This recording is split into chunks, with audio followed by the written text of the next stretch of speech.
በስመ አብ ወወልድ ወመንፈስ ቅዱስ አሐዱ አምላክ አሜን።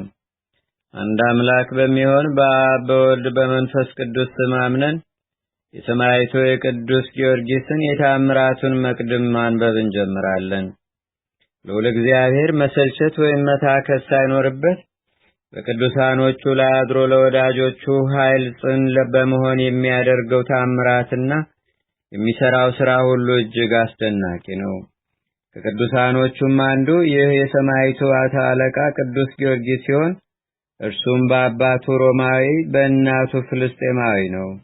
ቅዱስ ጊዮርጊስ የወላጆቹን ኦርቶዶክሳዊ ሃይማኖት በመከተል አድጎ በ20 ዓመቱ ቅዱሳት መጻሕፍትን አጠናቆ ከተማረ በኋላ መስፍን እንደመሆኑ መጠን ፈረስ ግልቢያን፣ ቀስት ውርወራን፣ አውሬ ማደንን ተማረ።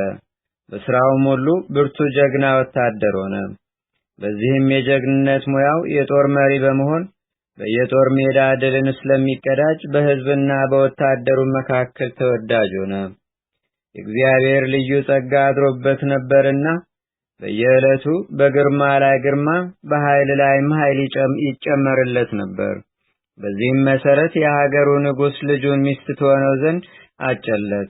ነገር ግን ጌታችንና አምላካችን መድኃኒታችን ኢየሱስ ክርስቶስ ሰማያዊ ሙሽራ ያደርገው ዘንድ ስለመረጠውና የአምላኩ ፍቅር በልቦናው ስለነደደበትም ምስፍናውንና እጮኛውን ንግሥት የወንድ አሽከሮቹንና የሴት አገልጋዮቹን ሀብቱንና ንብረቱን ይልቁንም የወጣትነት ተድላ ደስታውን ንቆ አጥቅቶ የክርስቶስን ሕማማተ መስቀል ተሸክሞ ስና ተጋድሎውንም ለመቀጠል ቢሮት ወደሚባል አገር ይሄድ ዘንድ የእግዚአብሔር መንፈስ አነሳሳው።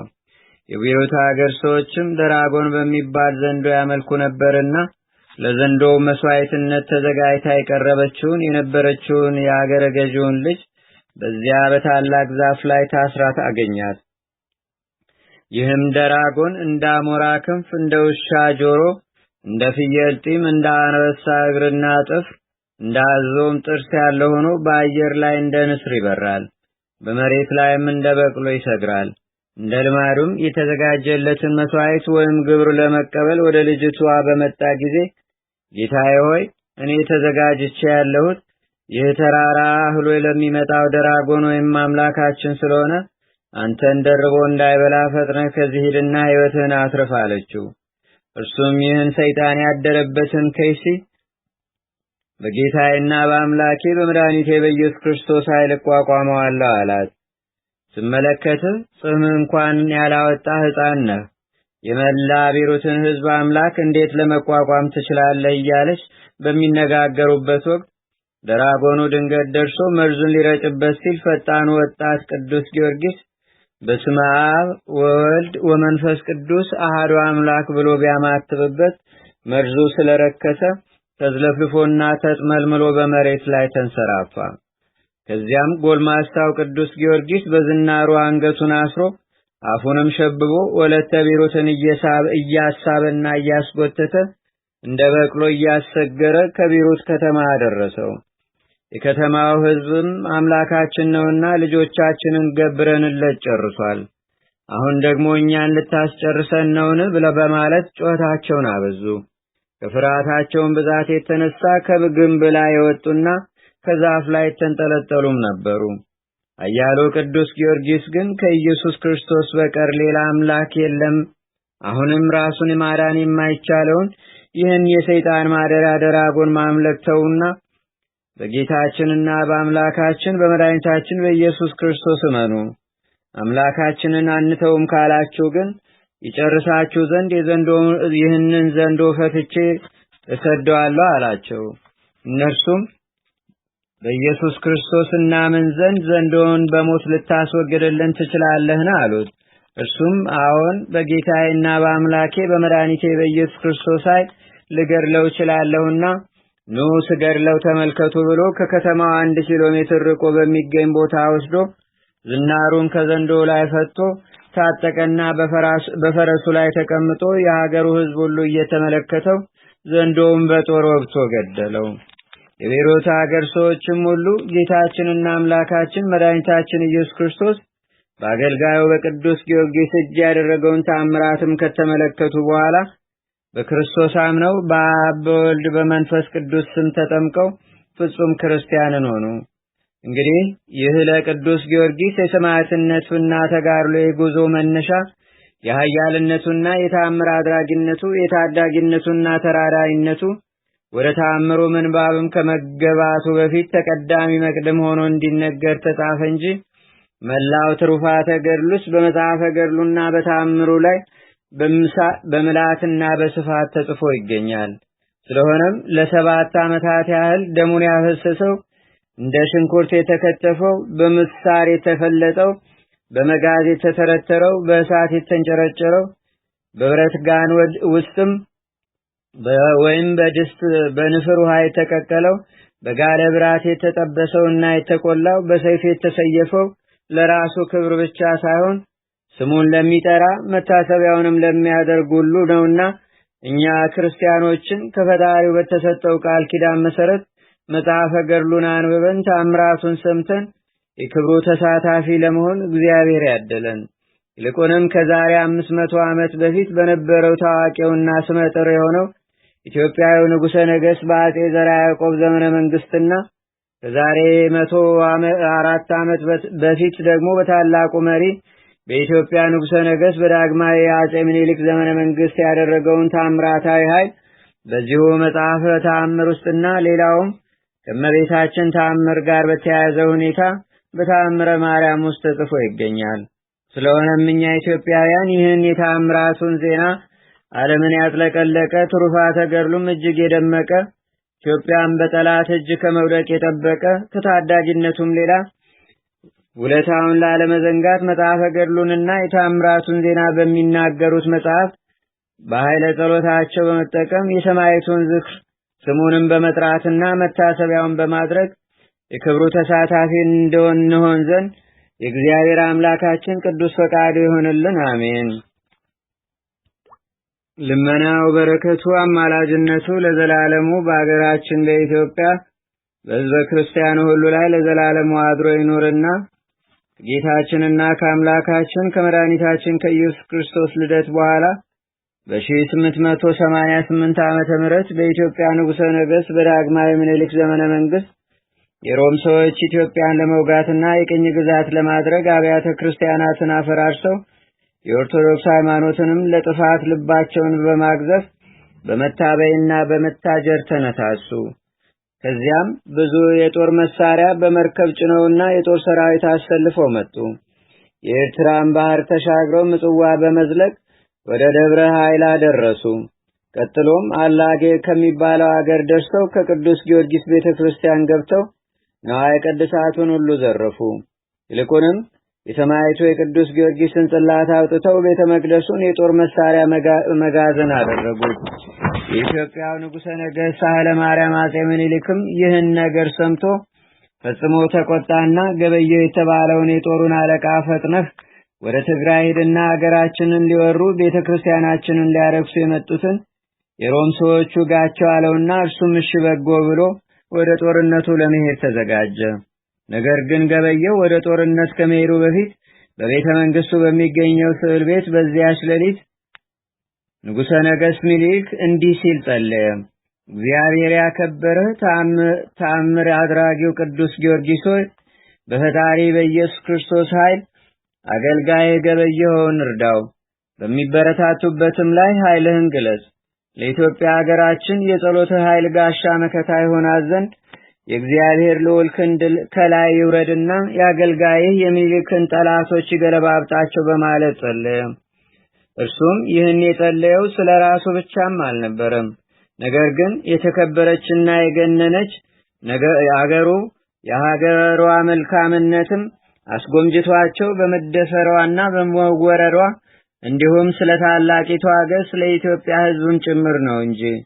ከዚያም የጦሩ መሪ ገበየው ከሰራዊቱ ጋር ሌሊትና ቀን እየገሰገሰ ተጉዞ በ28 ቀን አላጌ ደረሰና በዚያ ከሮሜ ሰዎች ጋር ታላቅ ጦርነት ካደረገ በኋላ በፈጣሪው ኃይልና በሰማዕቱ በቅዱስ ጊዮርጊስ የጸሎት ኃይል ሮማውያንን አሸንፎ ከአላጌ ምድር አስወጣቸው። የጦር መሳሪያቸውንም ከቅዱስ ጊዮርጊስ ቤተክርስቲያን አውጥቶ ለጦር ሰራዊቱ አደለው። ከዚያም ቤተክርስቲያኑን አስባርኮ የሰማዕቱ የቅዱስ ጊዮርጊስን ታቦት እንደገና ወደ ቀደመ ቦታው አስገብቶ ከመንበሩ አስቀመጠው። ከዚያም ጊዜ ጀምሮ የሰማዕቱ የቅዱስ ጊዮርጊስ በየጦር ሜዳው ሁሉ ይራዳው ነበር። ለኛም እንደዚሁ እግዚአብሔር አምላካችን በሰማዕቱ በቅዱስ ጊዮርጊስ ጸሎትና ልመና በየጊዜውና በየሰዓቱ ረዳትን ይዘዝልን። ለሀገራችን ለኢትዮጵያም ሰላሙን ይስጣት ለዘላለሙ አሜን።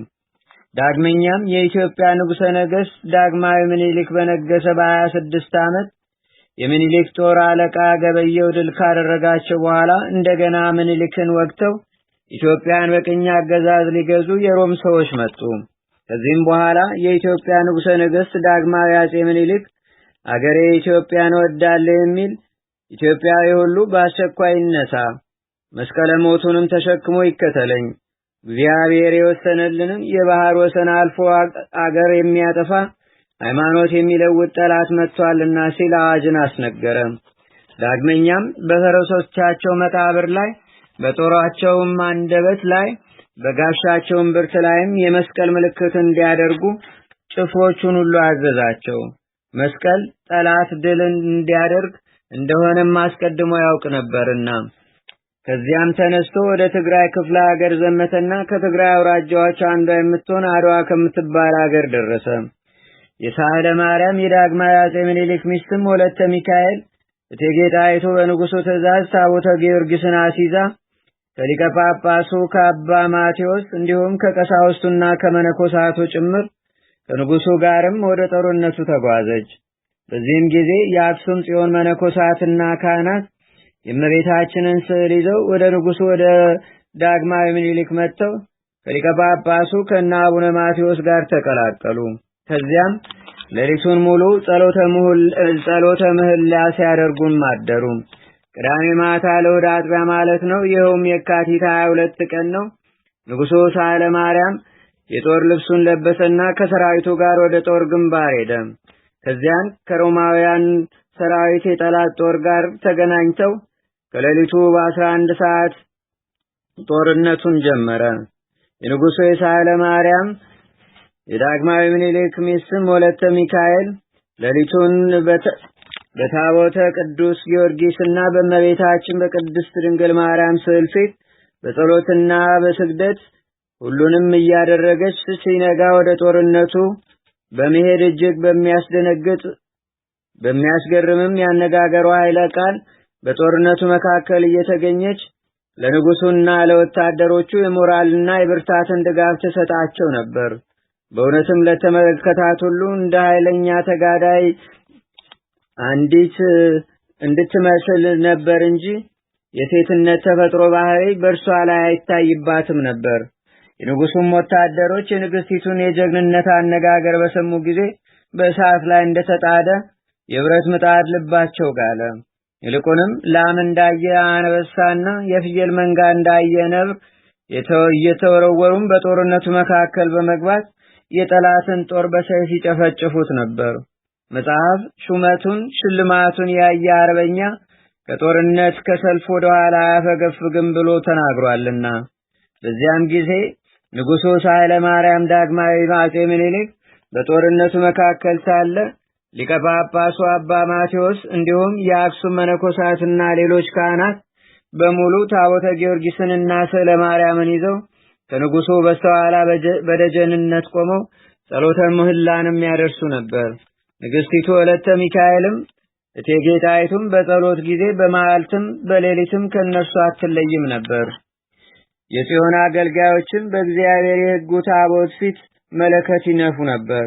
በዚህም ዕለት ይኸውም የካቲት 23 ቀን ነው፣ በሮማውያንና በኢትዮጵያውያን መካከል ከፍተኛ ጦርነት ሆነ። በዚህም ጊዜ በሰማይ ታላቅ ተአምር ተደረገ። ማለት ቀስተ ደመና ምልክት ታየ። ከዚያም ከቀስተ ደመና ውስጥ መልኩ አረንጓዴ የሚመስል ጢስ ይወጣ ነበር። ከዚህም ጢስ ውስጥ እንደ ክረምት ነጎድጓድ ያለ ድምፅ ነው ተሰማ። ከዚህም የነጎድጓድ ድምፅ የተነሳ በሮማውያን ወታደሮች ዘንድ ከፍተኛ ድንጋጤና ሽብር ሆነ። ለመዋጋትም አልቻሉም። ይልቁንም ኃያሉ ቅዱስ ኃያሉ ገባሬ ተአምር ቅዱስ ጊዮርጊስ በአምባ ላይ ፈረስ ተቀምጦ ከነፋስ ሩጫ ይልቅ እየተፋጠነ በአየር ላይ በተገለጸ ጊዜ በግንባራቸው ፍግም እያሉ ወደቁ። የኢትዮጵያ ሕዝብም አምላካቸው ሊረዳቸው መጣ፣ እንግዲህ ማን ያድነናል አሉ። ምድር ጠበባቸው። በዚህም ጊዜ የኢትዮጵያ ሰራዊት የሮምን የጦር ሰራዊት ፈጇቸው፣ የተረፉትንም ማረኳቸው። ፈጽመውም እስኪያጠፏቸው ድረስ በሮማውያን ላይ በእግዚአብሔር ስልጣን የኢትዮጵያውያን እጅ እየበረታች ሄደች። ከዚህም በኋላ የኢትዮጵያውያን ንጉሠ ነገሥት ኃይለ ማርያም ዳግማዊ አጼ ምኒልክ በእግዚአብሔር ኃይልና በታምራት አድራጊው በቅዱስ ጊዮርጊስ ተራዳይነት የሮማውያንን የጦር ሰራዊት በጦርነት ድል አድርጎ የድል አክሊልን ተቀዳጀ። ስለዚህም በዳዊት የምስጋና ቃል የድል ዘውድ ያቀዳጀኝን እግዚአብሔርን ባለ ዘመኔ ሁሉ አመሰግነዋለሁ፣ ለፈጣሪም እዘምራለሁ አለ። ሕዝቡም ሁሉ በክብር ከፍ ከፍ ያለ እግዚአብሔርን በፍጹም ምስጋና እናመሰግነዋለን፣ የሮማውያንን ኃያል ቀጥቅጦ አጥፍቷልና ሰረገሎቻቸውንም ሰባብሯልና ሰራዊትንም ሁሉ በምድር ላይ በትኗልና እያሉ አመሰገኑ። በፈጣሪው በጌታችንና በአምላካችን በመድኃኒታችን በኢየሱስ ክርስቶስ ኃይል በጦርነቱ መካከል የረዳቸውን የሰማዕቱ የቅዱስ ጊዮርጊስንም በፍጹም ማድነቅን አደነቁት። የሮማም የጦር ሰራዊት በኢትዮጵያውያን ፊት ተዋረዱ። ዳግመኛም በኢትዮጵያ ላይ ራሳቸውን ከፍ ከፍ አላደረጉም። በንጉሳችን በዳግማዊ አጼ ምኒልክም ዘመነ መንግስት ኢትዮጵያ ከጦርነት ለ40 ዓመት ያህል አረፈች። የኢትዮጵያ ንጉሠ ነገሥት አጼ ምኒልክም ከአድዋ ጦርነት ከተመለሰ በኋላ አዲስ አበባ በምትባለው ከተማው መካከል በቅዱስ ጊዮርጊስ ስም ቤተክርስቲያን አሰራ። ስሟንም ገነተ ጽጌ ብሎ ሰየማት። ቅዱስ ጊዮርጊስም በጦርነቱ ቦታ ሁሉ ይራዳው ነበርና የሰማዕቱ የቅዱስ ጊዮርጊስ ልመናውና ረድኤቱ በረከቱ አማላጅነቱም በአገራችን በኢትዮጵያ በሕዝበ ክርስቲያኑ ሁሉ ላይ ለዘላለሙ አድሮ ይኑር፣ አሜን። አቤቱ ጌታችንና አምላካችን መድኃኒታችን ኢየሱስ ክርስቶስ ሆይ ከብልጽግናቸው ብዛት የተነሳ ብዙ መባ ካገቡት ይልቅ የድሃይቱን አነስተኛ መባ እንደተቀበል ለሁልጊዜም የሚያገለግሉ አእላፍ መላእክትን እያሳሰብን በችግራችን ጊዜ የምናቀርብልን ምስጋና ተቀበል። ቅዱሳን ነቢያት፣ የወንጌል ሰባኪያን ሐዋርያት፣ ሰማዕታትና ጻድቃን፣ ትጉሃን መላእክትና ፍጹማን ደናግል እንዲሁም ደጋጎች መነኮሳት ሆይ ልጅ አዋቂ ሳይለይ የምንሰበሰብባትን ይህችን የጉባኤ ቦታ አባርኩ። ይህን መጽሐፍ ወረቀቱን አዘጋጅቶ ብራና ደምጾ ብዕር ቀርጾ የጻፈውና ያጻፈውን ወይም በማኅተም ያሳተመውን ከግዕዝ ወደ አማርኛም የተረጎመውን ቃለ ንባቡንም በእርጋታ መንፈስና በተመስጦ ሕሊና የሰማውን ያደመጠውንም በደለኛና ሁሉን በአማላጅነቱ የምታስምር በጌታችንና በአምላካችን በመድኃኒታችን በኢየሱስ ክርስቶስ እናቱ በቅድስተ ቅዱሳን በድንግል ማርያም ጸሎት ጌታችንና አምላካችን መድኃኒታችን ኢየሱስ ክርስቶስ አገራችንን ኢትዮጵያን ሕዝበ ክርስቲያንም ሁሉ ለሰማዕቱ ለቅዱስ ጊዮርጊስም በገባው ቃል ኪዳን ይቅር ይበለን ለዘላለሙ አሜን። አቡነ ዘበሰማያት